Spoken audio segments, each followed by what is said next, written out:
Ukrainian strikes are increasingly taking on a terrorist nature as entirely civilian objects are becoming targets. On May 22nd, Ukrainian forces deliberately attacked a dormitory in Starobielska in Luhansk, wounding at least 35 people.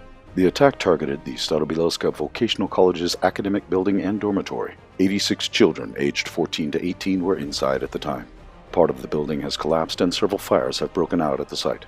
Emergency responders are clearing the debris. The number of fatalities is still being confirmed.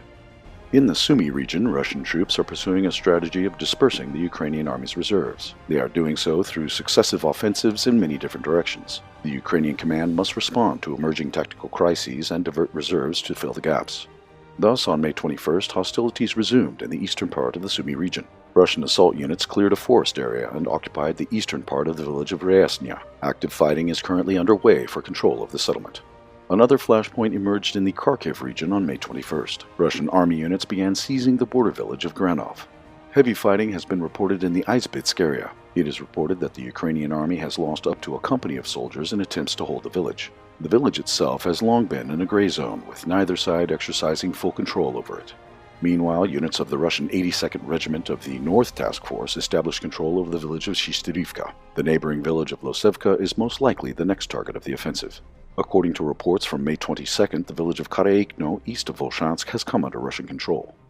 As of May 21st, Ukrainian forces had launched a powerful offensive at the Liman-Sloviansk front junction. According to reports, Ukrainian advance units reached the outskirts of the village of Yampil.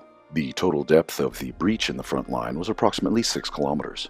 From an operational and strategic standpoint, however, such a counterattack does not make much sense, as the offensive corridor is too narrow and elongated. Russian forces could easily increase pressure on the flanks, threatening the encirclement of the advancing group.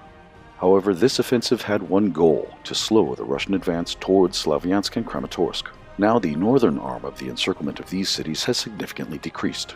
The future of this section of the front line depends on how long Ukrainian forces can hold the captured territories. Another important factor is how much manpower, resources, and time the Russian army will need to close this breach.